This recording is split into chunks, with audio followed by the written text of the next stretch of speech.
I was teaching for a few years, and I actually started doing some faculty development in the Center for Teaching and Learning. And I was like, oh, this is really cool to teach teachers.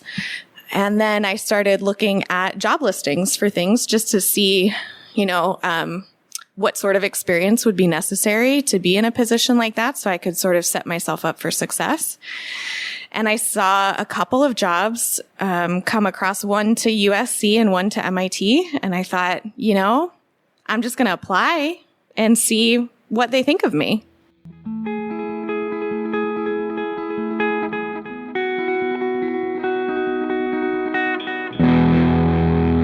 You've just heard Dr. Raechel Soicher, Assistant Director for Research and Evaluation at MIT in Cambridge, Massachusetts. Eric had the opportunity to sit down with Raechel for a Part 2 conversation while they were both in Portland, Oregon at STP's annual Conference on Teaching. We've all seen the research. Retrieval practice increases student performance. But that doesn't mean that taking quizzes is popular among students. At WW Norton, they think assessment can be fun. So if you and your students are tired of those same old multiple choice questions, mix it up with Inquisitive, WW Norton's award-winning adaptive assessment. Created by a cognitive psychologist, Inquisitive utilizes gaming principles and interactive question types to engage students with more active than static multiple choice questions. Students wager points on each question, utilizing strategies of prediction for metacognitive monitoring. With the ability to control their grade by how many questions they answer, almost all students continue working until they have earned a grade they're satisfied with, thus rewarding effort and fostering a growth mindset. Want to see what your students think of Inquisitive? For Psych Sessions listeners new to Inquisitive, you can try it for free the next time you teach. Just go to siegel.wwnorton.com/psych sessions. That's Siegel, like the bird, SEAGULL.wwnorton.com/psych sessions. And the folks at WW Norton will even integrate it into your LMS for you.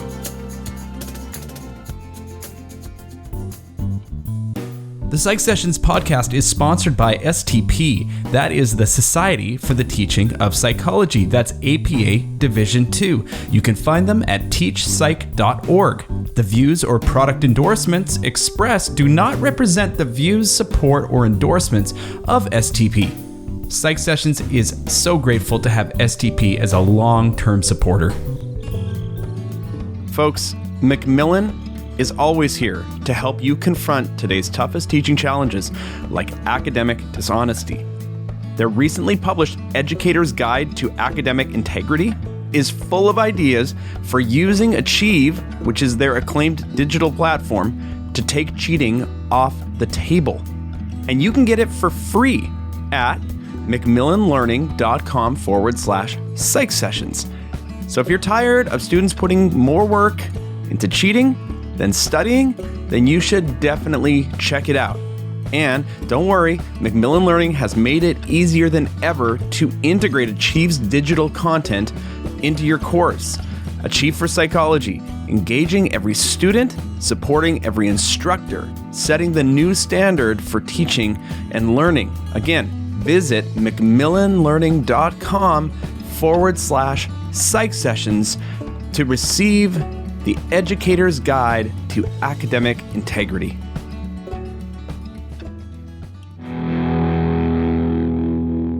Welcome to another edition of Psych Sessions. We're at ACT in Portland, Oregon. We're here in October, and I have a very special guest. It's her second appearance on the podcast, and I'm glad you're giggling. I'm glad you're happy about that as opposed to being angry. Raechel Soicher. Hi, Raechel. Hey, Eric. It's good to see you. And one of the reasons I wanted to have you on, we were just talking about before I hit record, is that you've made an important transition in your life. I don't mean to put words in your mouth, but would you agree with that? Yeah, I think it's safe to say it's very different from what I was doing before. Okay, so let's start at the very beginning, because someone once told me it's a very good place to start. Have you technically finished at Oregon State? Are you Dr. Soicher? I am. Yes. Okay. I defended in 2020. Okay. All right. And in the pandemic, it's all a blur for all of us. It is a blur. Congratulations, Thank you. Dr. Soicher. October 14th of 2020, I defended my dissertation. Okay. And did you walk in a commencement or was it all online? We had Zoom? a covert outdoor hooding ceremony for myself and the two other members of my cohort. And when you so covert as in clandestine. Yes, as in it was a not university sanctioned graduating event. Isn't that the best kind? It was very fun. And did you have parents or family or loved ones at that as well? I did, yeah. My family came out from Florida to attend that. And that's a hike from Florida To Oregon, yeah. Corvallis. Absolutely. Well, good for you. And so, did you say October of 2020? Yeah. October? So then December 12th of 2020, I started in a full-time instructor position at Oregon State. Okay. And we've had the conversation before, a place that you love to live. You really enjoyed that. And then did you go in the job market or did the job market come to you? That's a good question. I would not say I went on the job market. So when I took the instructor position, it was a national search that I applied to the summer before I started. I was really grateful to get that position. As we talked about before, I really wanted to stay at Oregon State. Yeah. And then I was teaching for a few years and I actually started doing some faculty development in the Center for Teaching and Learning. And I was like, oh, this is really cool to teach teachers. And then I started looking at job listings for things just to see, what sort of experience would be necessary to be in a position like that so I could sort of set myself up for success.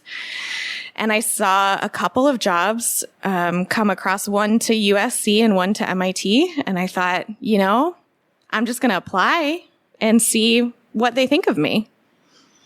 Okay. So, and again, only share what you're comfortable with, obviously.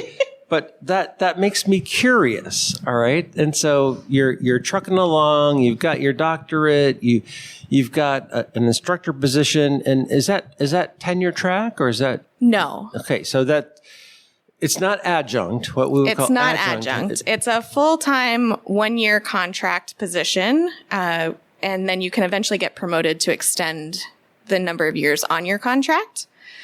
Okay. So, with the understanding that, you're not going anywhere. Okay. So the Boise, I'm trying to translate into my own world, what we would call that a lecturer. Okay. Yeah. And I know there's different labels all across the country. So you get interested in faculty development, you start doing it. Is that right? You start doing it at Oregon State. Mm-hmm. And as the new director of teaching and learning at Oregon State there by that time? Yes. Okay, we don't need to mention his name. Okay. He gets enough PR as it is. He has a hard time getting through doorways. And yes, so he does. We don't need to mention him. He won't even listen to this, sadly. And so you found your groove. You found another groove, at least. I found another groove, yeah. So I applied for a fellowship where I worked to lead 5 faculty members through a course redesign to incorporate technology. It was called a blended learning initiative. The new CTL director had a nice acronym, as he is wont to do. It was called the BLIP. Of course he had a nice acronym. And so I spent 9 months working with these faculty on a complete rehaul of their courses, and I just loved every minute of it. So I think there's an interesting thing in here that I want to try to articulate if I can. You're loving every minute of it. You're in the place that you adore. Should I add another? Please. Yeah, I'm going to add another. I had been offered a part-time appointment in the Center for Teaching and Learning.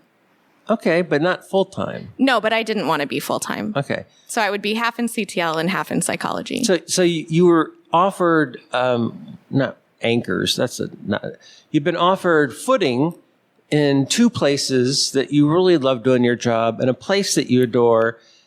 But Raechel says to herself, I'm going to look at job listings just for the fun of it. Now, if I'm putting words in your mouth, You're not. That's exactly what happened. This is the place that you should correct the record, my dear. If I need to, I will. Yeah. So I'm going to look at Polar opposites of the East and West Coast, and pretty darn good schools, USC and MIT. Is that? Yeah. And no other schools? No. Not seriously, at least. No, not at the time I was looking. There was nothing else posted. And you didn't look at cross appointments. You looked at full CTL appointments. Full CTL appointments, either director or associate or assistant director. Okay. And I want to be careful here. Did you apply to both? I did. You applied to both, and I think this. I know I'm being nosy, but I think this I think this is instructive to other people who are early career. And when I say early career, I mean post PhD. I know you had taught for like 10 years before, so you're not early career in how long you've been teaching. But I'm early career post PhD post for PhD, sure. your early career, and early career post PhD. You apply to both jobs, and we can edit this part out. Did you get an interview at both jobs? So here's what happened. At USC, I was actually contacted by a recruiter to apply for that position. And you should probably edit this part out later. They wanted, as part of the application, a 2-page document that would be similar to something they already use there that's given to faculty. That's like here's how to do this. And they wanted a 2-pager on mindfulness. So I wrote to them and I said, I won't write about this for your application because I think clinicians should be talking to people about mindfulness. And also I don't really love the idea of small individual solutions for systemic problems. Yeah, and I think they didn't appreciate that. And I think the third part of it is, and it's kind of you not to have said this to them, I also don't appreciate working for free. Because how do you know that they're not going to add that to their website, on the CTL website, about what want to learn about mindfulness? Well, here's an introduction. I mean, that hadn't occurred to me. I know they're thinking about it's a little bit of the job tryout from applied psychology. If you were going to do a write-up for something that was going to go on our website about X topic, it could have been blended learning or backward design or assessment of first-year writing or something. I mean, I get the notion there, but I also am a little bit leery about asking people to work for free before they're hired. So. And I'm opposed to speaking on things you don't actually have expertise in. Well, but even a CTL director is not going to know everything about every discipline and would have to take a deep dive into, the discipline-based educational research in that discipline. A chemistry person might want to know about POGIL, and the chemistry people have been in POGIL for 40 years, and even the Oregon State person isn't an expert in POGIL in chemistry and would have to, not an expert, and would have to take a deep dive into it. So not Stanford, USC is a fizzle, I'm assuming. Yep. So, but then there's... and MIT, so part of the reason I also applied was because all you needed was a cover letter and a CV. So the entry point was very low. That's round one. That's round one. Yeah. Yeah. And I thought, I'll just throw my hat in the ring. I'm obviously not good enough for MIT. Let's just, it's not going to go anywhere and that'll be fine. Okay. So what exact job title did you throw your hat in the ring for? Assistant Director of Research and Evaluation. Within their Center for Teaching and Learning, or whatever they call it. Yes, it's called the Teaching and Learning Lab. The TLL. The TLL. Okay, very good. And you just, cover letter and your CV. Did you update your CV? I always keep my CV updated. All right, so it's not, you weren't behind. Did you specialize it from your academic CV for a CTL CV? I moved some things around. Okay. Yeah. All right. And obviously the content was the same, but the order of the content was obviously different. You wrote a customized letter. I did. I'm very good at cover letters. Okay. What's ironic about that? It's good. It helped you get the job, but how often are you going to really use that skill set? Well, that's the thing. Maybe it speaks to better, writing ability in general. I don't know. Yeah, but that's a very specialized ability. The hope is... Apparently, I'm just going to go from job to job to job for my career, so maybe it'll come in handy in about another 3 or 4 years. Well, we can talk about that on the next podcast, but you want to be careful with that. The leapfrogging can be seen sometimes not so good. So you're doing fine so far. Yeah. All right, so you applied to MIT, and what's the timeline? So I applied in early June, and by mid-July, I hadn't heard anything, and so I figured, great, not going to hear anything, went about my business. And then mid-July, I got an email from MIT asking me to, it was interesting. The email was like, hey, we want to have a phone call with you. Like, okay, great. I did not, for whatever reason, read that as like, this is a phone interview, but it definitely was a phone interview. So there was a set of questions that I had to respond to. It was like, let's get on for a quick chat or something. Okay. And I was like, okay. And then it was like this very intense, like fully structured 45-minute phone call. Okay, that's interesting. You know why you didn't expect that? Because you didn't apply anywhere after OSU and you got your doctorate. You didn't go on the job market. No, I didn't. You hadn't had that experience applying. You took the job that you loved at the place that you loved. Mm-hmm. If you'd gone on the job market and applied to OSU to get the the instructor position, and you applied to 14 other places, you'd have known, hey, we want to talk to you on the phone. You actually would have known what that was. Yeah, probably. Yeah, you would have. So it takes a couple of months. They want to talk to you, and you're not prepared, is what I heard. Yeah, I didn't know. Yeah, not at all. And they didn't give you any heads up. Yeah, I didn't get the questions ahead of time or anything like that. Yeah. All right. So how does that go? That went amazing. So basically, although it was a structured list of questions, I felt like I just got to talk about my research and the things that I was passionate about. And I always joke that I black out when I present. So I don't actually have a very strong memory of what I actually talked about, but I remember getting off the phone and, my husband, Matt, was like, yeah, so how do you think it went? And I was just like, that was the best, most fun conversation I've had about research in a long time. Okay. Yeah. And, this is, I think it's a spoiler alert. Sorry about that, folks. Was your future boss on that call? No. A future colleague made that call to me. Okay. So you're the assistant director. There are multiple assistant directors. Okay. So, but then there's a director.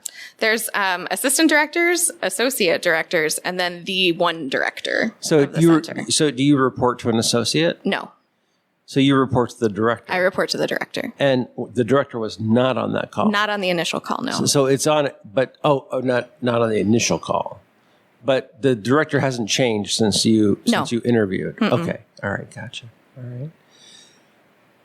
How many assistant directors are there? So the way the TLL is organized, there's one director, and then there's, we always say there's two sides to TLL. One is the teaching and learning side, and on there we have an associate director, two associate directors, and then a person whose job title has to do with graduate student training.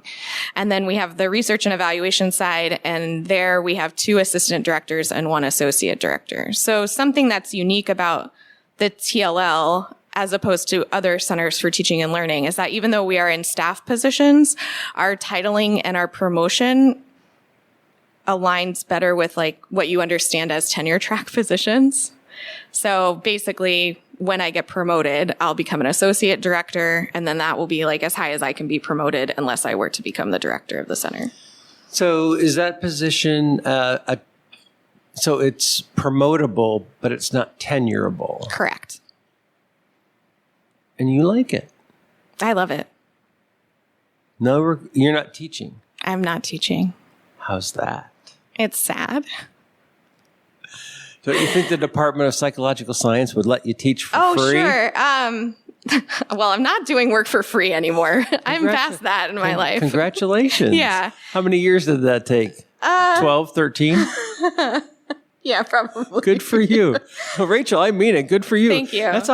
There are faculty who have been teaching 35 years who haven't learned that lesson yet. Oh, yeah. I think it's the baby social justice warrior in me. People deserve to be paid for their labor. Yeah, but a lot of social justice warriors will work for free on behalf of social justice. That's true. Yeah. Yeah. So, well, I'm lucky enough not to be in that position. So I did actually teach online for Oregon State winter and spring term of 2023 of this year. And then finally, when that was over, I was like, okay, I should just do my one job. So I told them, like, I'm not going to teach for you anymore. But recently I just emailed them and said, like, I would teach though if you need me. So keep me in mind. I miss teaching a lot. Yeah, I'll bet you do. So tell me about, I'm curious. So when I think about MIT, my stereotype is this huge tech school, computer science is the number one thing, engineering. So it's very pleasing to me in some way to think about, oh, there are faculty members there who go to a CTL type place. Not only that, it's really pleasing to hear about there's two sides to a CTL. That's even better. And they've got a CTL that focuses on research and evaluation. And at some schools, not very many, there's a CTL and then there's a Center for Assessment. And that's not institutional assessment. That's to help faculty members get better at their own in-class or program assessment. So that's the type of work that I do. Yeah, on the faculty level, not on the institutional Correct, level. Yeah. So is the TLL popular? Is it well utilized? Do you get a lot of faculty buy-in? Are you making presentations in departments? Are you offering workshops and they're packed? Yeah, that's a great question. So it's a little bit hard for me to say just because I just started in January, but I think a handful of years ago, so everything at MIT is super decentralized. Every department has its own way of doing things. They think it's maybe better than how other departments are doing it. So there's very little centralized effort happening at MIT. And a handful of years ago, the TLL was brought under a central unit in the office of the vice chancellor. And the vice chancellor is very committed to the mission of the TLL. So we've had great support since that movement happened. And so I think that the popularity of TLL is growing. We offer it's called the Kaufman Teaching Certificate Program for graduate students and postdocs. And every term we get more applications than we can handle in the sections.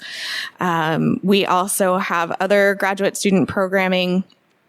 And then the faculty programming, I mean, one of the things that was sort of sold to me in the process of deciding whether to take the job was like, faculty come to us and request our help.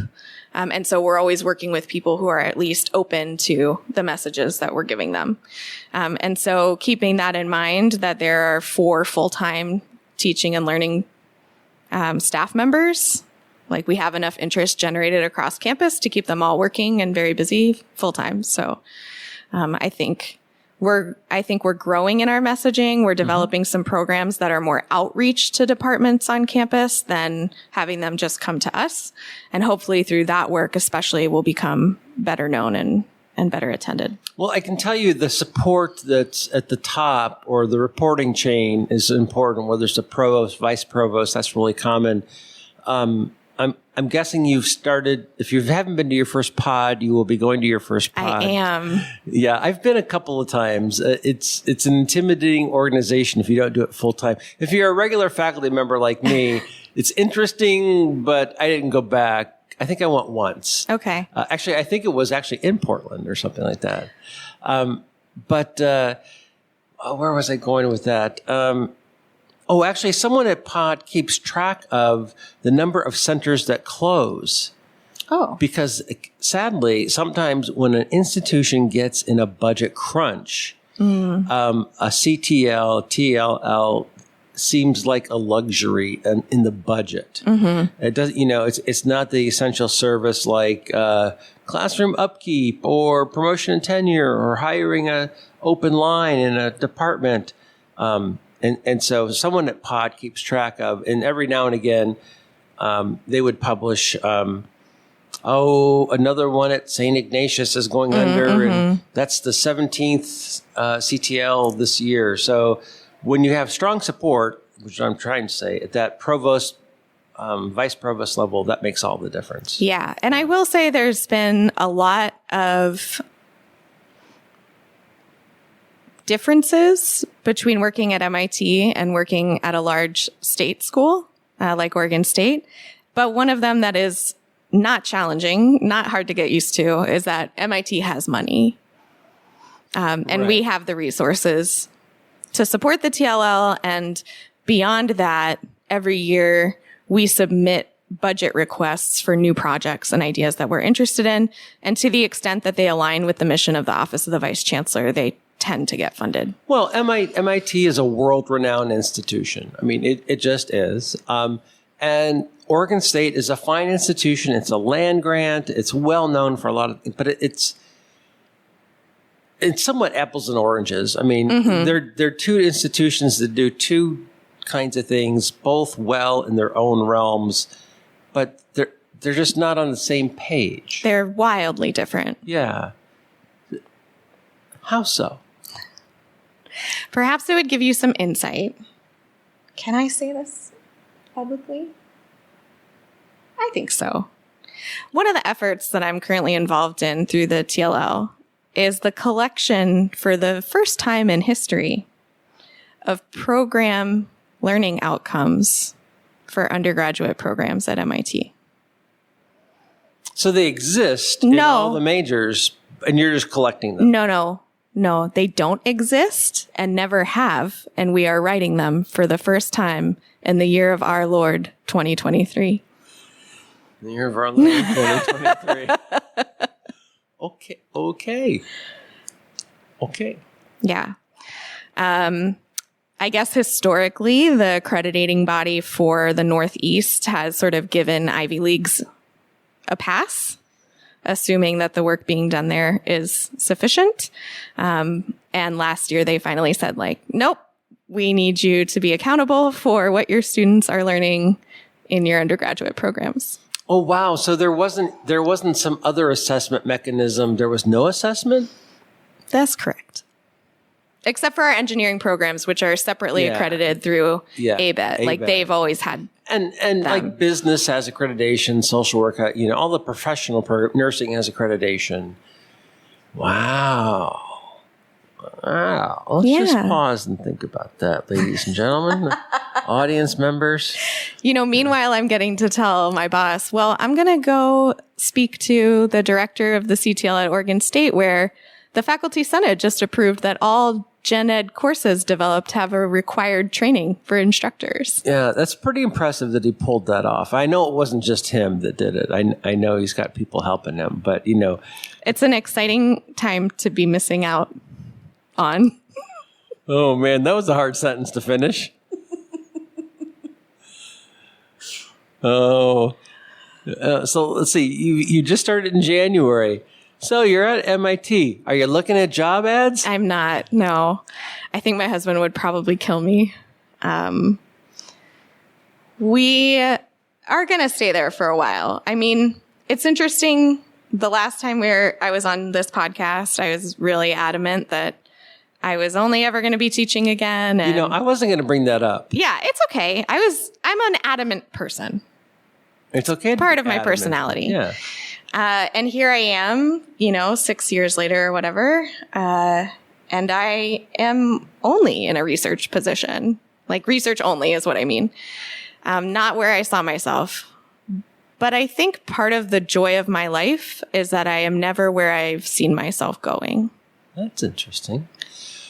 Well, and I think you're still in higher ed. You're still in education.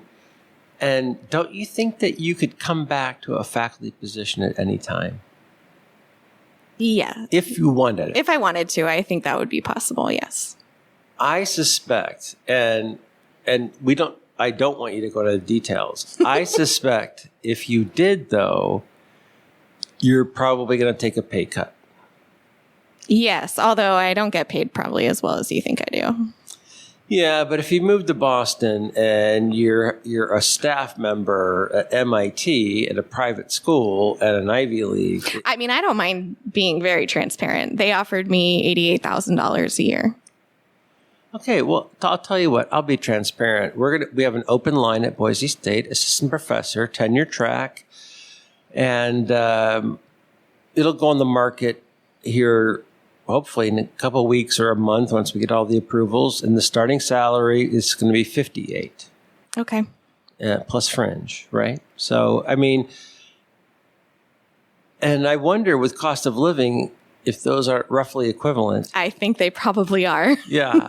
But a $30,000 difference for someone, and we might hire someone fresh out of grad school. We certainly could. We have in the past. But I mean, that's 88 sounds better than 58. Yeah. And in my instructor position at Oregon State, I was making 52. That was a 9-month salary.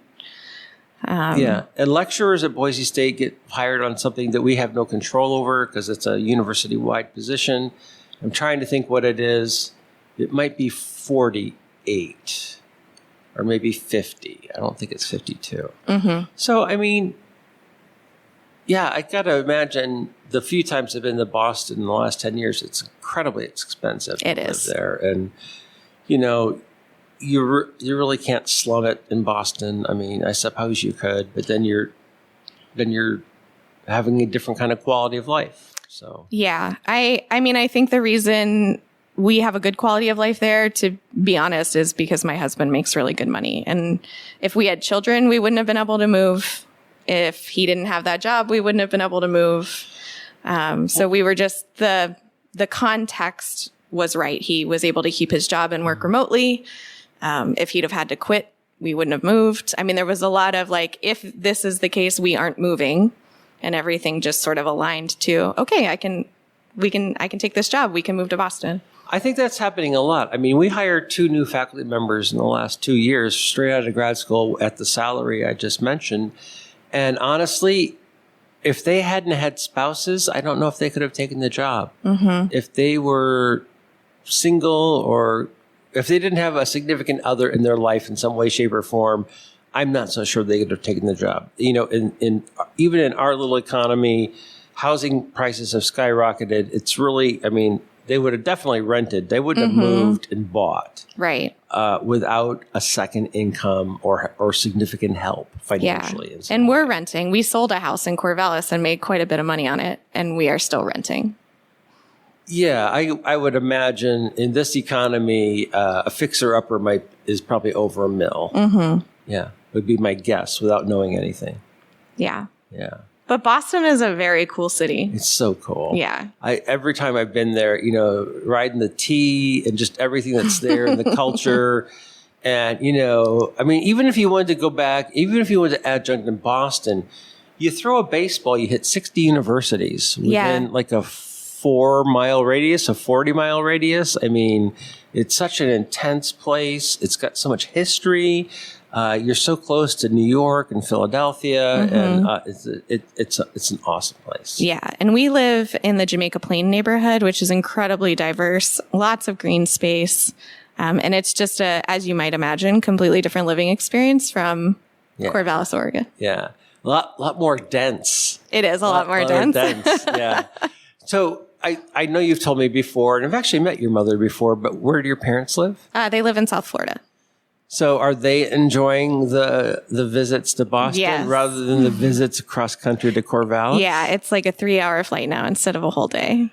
Okay, and so this is a tricky question. Is that a little bit too close? It is, yeah. Is it? Sometimes when kids go off to school, you kind of gauge, if it's a 3-hour drive, no, I got to go further away to school. If it's an 8-hour drive, that might be far enough to go away from the school. So 3-hour flight, they might decide I'm coming tomorrow. 8-hour flight cross country. I can't do that for another couple of weeks. Could take a while. All right, so they're enjoying. Both sets of parents are enjoying the new location. Yes. Yeah, your husband's and yours. Good. That's very good. So you're enjoying it. You're gonna be there for a while, but you've kept a foot in teaching. Yeah. Well, I'm here at the annual conference on teaching. Isn't that interesting how you're not teaching a class, but yet you're at the annual conference on Teaching. And there it is. Yeah. I think one of the hardest parts for me about moving to Boston is, well, the loss of social support that comes with moving. Yeah. It's pretty natural. But then also because I'm not teaching and I'm not in a psychology focused position, I've also been a step removed from all of the amazing people that I've been working with over the past, 5 to 7 years. And so I had this opportunity to come to the conference and I was like, I need to see all of my friends. And so I've been doing more catching up with people than I have been attending sessions, but it's still networking. Yeah. Right. And you're talking to people, I'm sure you met with your mentor. You met with at least one CTL director. You got to be on a podcast. Yeah. You got to be back in the Pacific Northwest. Oh gosh, I miss it. Yeah. Yeah. I'm sure there's not a lot of mountains in Boston. No. There are hills. But there's not mountains. Yeah. Our saving grace right now is we live next to the Harvard Arboretum, which is 300 acres of green space. Yeah. So that's where we walk the dogs every day. So that's been nice. Yeah, it's the Harvard campus. Oh my God, you remind me of the Harvard campus. Oh yeah. Walking the yard in Harvard. We aren't anywhere near, so it takes me an hour to get to work. I live 3.5 miles from campus. If I bike, it's 5. So it's like 3.5 as the crow flies. If I bike to campus, it's 5 miles. It takes me half an hour. And if I take public transportation, like door to door is about 55 minutes. Yet it's only 3 miles. But it's only, yeah. I remember my mom was sending me houses to live in, and like one she sent me was like 12 miles away. And I was like, I literally can't live that far from campus. 12 miles away would be a 5-hour commute. Yeah, it really would. And you just wouldn't walk. You wouldn't walk to work. Probably not. I do ride my bike when the weather's nice, which is good. But you will get snowfall. You might not be used to that. Yeah. We moved in January, but apparently this was like their most mild winter on record. So that's what they get to keep people there, so they don't bolt. Right? They give the new people an easy end of winter, so that you won't pack up and leave. Well, I have to say it is pretty nice because of one of the beneficial outcomes of COVID is that a lot of people are on a flex schedule to work from home or in the office, as needed. And so on days where it snows and the train is delayed, everybody just stays home and does their work. Yeah, I think we kind of figured that out. It'd be interesting to know at MIT about how much the faculty and staff, campus-wide came back. And how much, once they figured it out, a lot of people probably, like around the country, never had taught online. And then they were all forced to teach online and do their work online as staff members. Now, post-COVID, hopefully post-COVID, first off, some love the flexibility.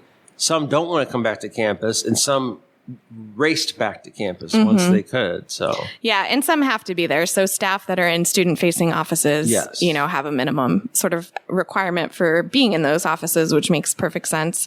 Something else that didn't really occur to me before I took my job there is that MIT also doesn't really do online courses, and so as soon as they were able to return to campus, all the classes went back to being on campus. And people are very used to their lecture-based courses and their lab-based courses all happening in person. And so I think the faculty were eager to return, the students were eager to return, and the staff are kind of like, do I have to? Right. If you make me. Yeah. I think we just had an Office of the Vice Chancellor meeting, and at least of the staff that work there, I think the stat they gave us was like 60% of staff work on campus 2 days a week.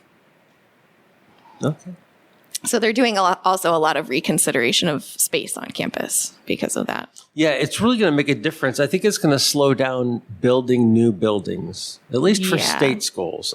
The privates, I don't have any insight. But I know on our campus, we have in certain departments, offices that are laying fallow because faculty members discover that they love teaching from home and they can meet with RAs and TAs on Zoom and still be productive in service and in research, and they don't have to come to campus.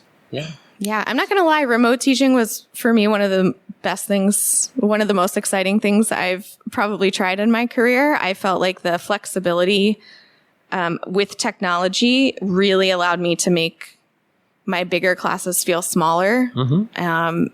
Because of the physical infrastructure of the rooms on campus, more group work was possible in remote teaching. And so I know a lot of people said they absolutely hated it. They felt the students were really disengaged, but that wasn't my experience with remote teaching. Okay. So, Raechel, we're coming up on end of time with you. What advice would you give to relatively new PhDs? They got a job, they get a hankering, they get an itch. You're a success story here. What kind of advice, if any, would you give to folks who might be in your position 1 or 2 years post-PhD? Yeah, that's a good question. Last time I was on the podcast, you gave me a really hard time because you said I wasn't confident enough in myself. I said that out loud? I'm pretty sure, yeah. I got to go back and listen to that. Yeah, you can listen to it. I'm pretty sure you called me out on it a couple of times. Well, first off, let me say this. I apologize. Oh. Because that's rude. That's so rude of me to say. I mean, you were doing it from a place of like, you're wonderful. Believe in yourself. Oh, okay. That you're not confident in yourself, and you should be more. And I should be more confident because you got good stuff going on. Yeah. Okay. I wasn't saying you don't deserve to be confident. No. Oh, okay. Because I was doing the second one. That's rude. I apologize. Not that second one at all. All right. No, you were very much. Yeah, you've got a good thing going. You should be more confident in yourself. And I would say, I hope for people that they can be more confident in themselves. It allows you, when you're confident, to follow things that you might not otherwise chase. I 100% did not think I was getting this job when I applied. Didn't think I was getting an interview after I had my phone interview. And definitely didn't think I was getting a job offer after my Zoom interview. And here I am. So I guess my advice is just to, if you're able, I know this comes from a place of privilege, but be brave and trust in yourself. And for me, at least, that seems to have always worked out. Well, there's two things, and I'm going to have to cut out the first part I'm going to say. The first thing I'm going to say is, as it turns out, I was right. Yeah, you were. You can leave that in. No. And the second thing is, this idea of imposter syndrome is so rampant among so many people I talk to on the podcast. And it's not career level specific. It's not people who are just 1 or 2 years out. It's people who are 20, 25 years out. Mm-hmm. And I don't know if I've shared this with you, but even starting the podcast, 25 years into my career, I had imposter syndrome about starting this. I'd never been an interviewer. I'd never done I don't think I'd been a guest on a podcast. I'd never certainly conducted an interview on a podcast. And if you go back and listen to episodes 1, 2, 3, 4, and 5, hi, welcome to the Psych Sessions podcast. I'm Eric Landrum, and I'm here today with Raechel Soicher. I mean, if you go back and listen, they're rough. I mean, well, let me ask you this. Sure, absolutely. Because this, for me, I think what I try to remind myself is that why I'm drawn to higher education is my absolute love of learning. Mm-hmm. And so I wonder, did you undertake the podcast because you knew it was going to be new and exciting and you were going to learn new things? No. Okay. That's fair. But that's part of why I took the job at MIT. And I am excited to be somewhere new where I get to learn new things, even though I'm also contributing. And Raechel, I think that motivation shines through you. And luckily, someone at MIT saw that and kept asking, let's talk. Let's talk on the phone. Let's talk on Zoom. Let's talk face to face. Let's talk every day. That's what they did. People at USC didn't see it or weren't open to seeing how you were presenting it or didn't see that the way what you were saying and reacting to a stupid assignment wasn't a logical reaction. They were one-sided, cited, and they wanted their way.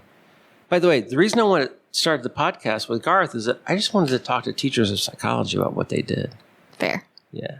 We're an interesting group. Fascinating group. And, and we haven't talked a lot about it today. We talked about it last time. The backstories. You come to this convention, and when you meet with Kathy and you meet with Regan, and you might already know it from being a student at Oregon State, but we never talk about our backstories.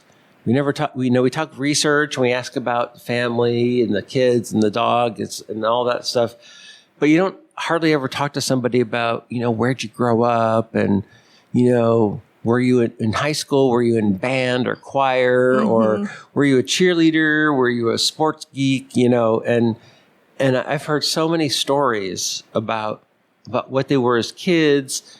I asked this question. Growing up, are you going to go to college, or was it what college you're going to go to? So it's when you have time like this, you can go deeper into things and more personal into things. You're at a crowded dinner of 8 and you can't hear anybody except the person to the left of you, the person to the right of you, and you're never going to have a conversation with the other 5 people at a round of 8. That's the cool thing that's happened. The other cool thing, now that you've asked, thank you, is that Garth and I have turned into accidental historians. Yes. That's the thing that we've said. So, Charles Brewer and Bill McKeechee and even Rick Miller, we got interviews with them before they passed away. And we never thought about, we're going to be accidental historians. So that turned out. Yeah. Well, thank you for doing the podcast. Well, I wasn't fishing for that. No, of course you weren't. It's very kind of you. And thanks for your time today. I know there's a lot going on. You've probably got more CTL director stuff, fish out. I bet there's more here.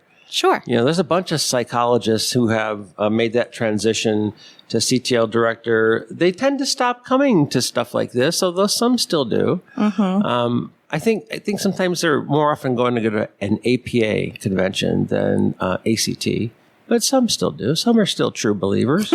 I'm glad you are too. Yeah.